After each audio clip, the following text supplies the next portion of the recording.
Hey, what's up everybody? It's Havoc. Welcome back to the channel. Today I'm going to show you how to install a USB network card into your Synology NAS. I went and picked up a 2.5 gig card. I want a little extra speed because I'm upgrading my network to 2.5 gig. Unfortunately, the Synology NAS that I have only does gigabit. It has 2 gigabit ports.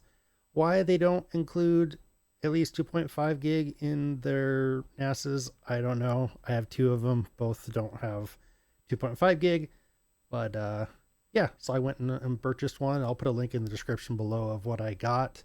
I can show you real quick here. If I go into my control panel and I go to Info Center, you can see I have it plugged in.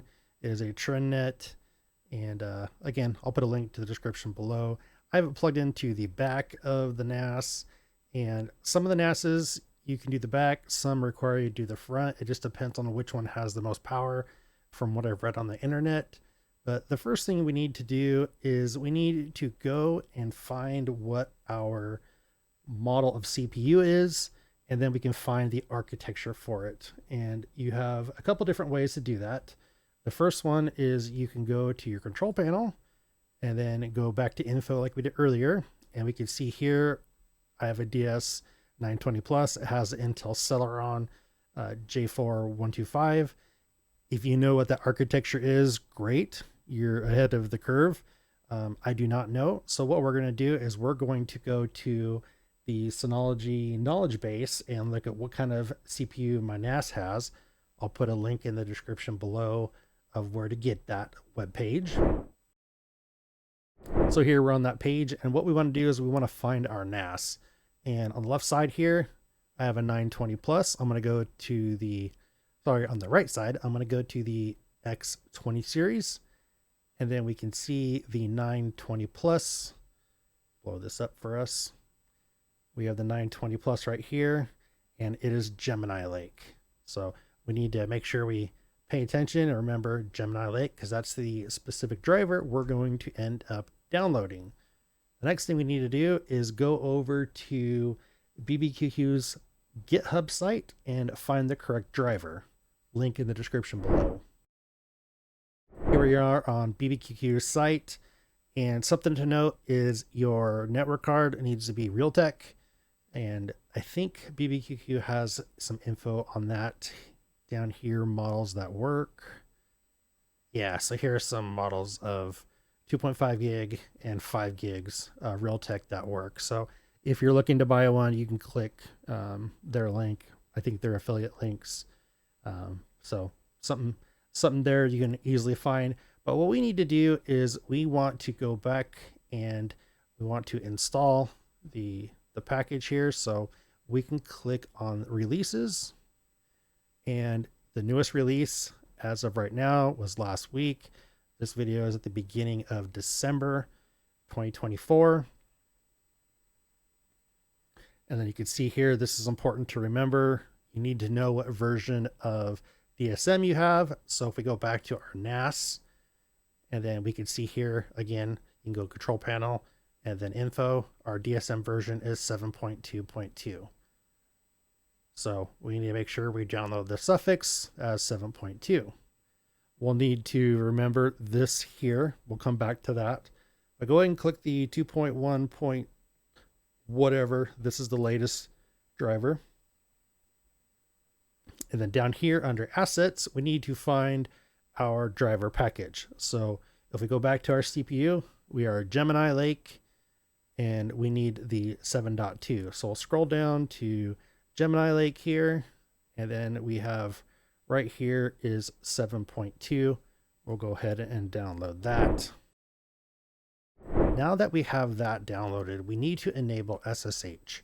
So what we'll do here is go into control panel and then terminal and SMNP, and where it says enable SSH service, we'll click that and then click apply. And we need to remember to disable this when we're done. We don't want this enabled all the time. I'll remind you at the end.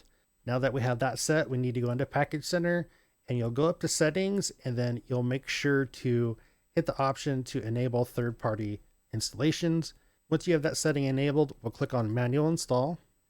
We'll click browse. We'll choose that file we just downloaded from BBQQ, and then we'll hit next. And you can see third-party package, it's not verified. Are you really sure you want to do it? We'll click agree. And then you can see here all Realtek stuff, run after installation, and then done. And what it'll do is it'll say failed to install the package, and that's okay. It's going to do that the first time. So let's go ahead and close this. Now what we need to do is we need to go in and run that SSH command that we saw back over here, this long command here. I'll put that down in the description below. But again, you can get that off the BBQQ's site. Now we need to open up your favorite terminal software and connect into our Synology NAS. Once you've connected into your NAS via your favorite terminal software, something like Putty or Solar Putty, you'll connect into it and you'll come to your login screen. Now what we want to do is get logged in, and then once you're logged in, run the command that we have back there from BBQQ.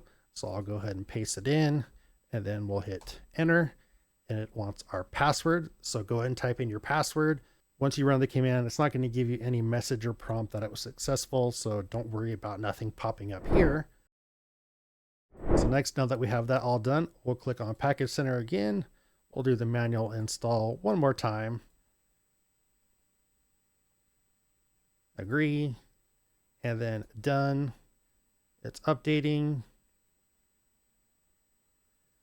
And now, if we go here to installed, we can see right here, our drivers are installed and running. Now all you need to do is go over to your NAS, plug in your network card. What I'll do here is just see if it's up and running. We'll go to control panel, we'll go to network, and then network interface, and here we go.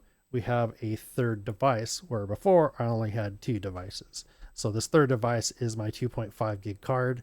Now you'll just plug in your network cable and you're good to go. You now have 2.5 gig access on your Synology NAS. A couple things I want to bring up here when it comes to this is there are only certain network cards that'll work. So make sure it has that Realtek, chip in it, and you can get those off of that BBQQ's GitHub page. Make sure to support them. I'll put a link in the description below to the TrendNet one that I'm using. It is also not a great long-term solution for a couple reasons. One reason is this is not an official, plugin or package. It's done by the community. So at some point, if the community stops updating the drivers or anything, you might lose the connectivity. There's no support here for that. And the second is because it's not official, whenever you do an update to your DSM, it'll break that. So we're in December of 2024 at the time of this video. What happened was those big patches they released in the middle of November 2024 to DSM completely broke the drivers here. And as you can see, if we go back to this page right here, these pre-release drivers were done last week. So, there were no drivers from October 10th to last week. We'll just say, December 5th. Let's, just making up a number here.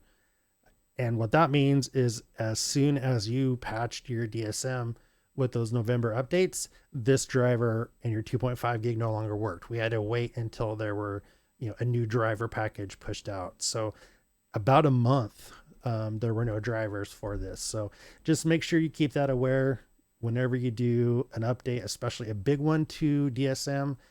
It will break that package, and you'll see in the package center here, you'll see that it'll say something like, this requires an update or something like that. And then you have to go through this process and, but overall it works great. I haven't had any issues with it. I use it on the rear port. Like I said, some people say on their Synology's only works on the front port. So just, make sure you test that stuff there.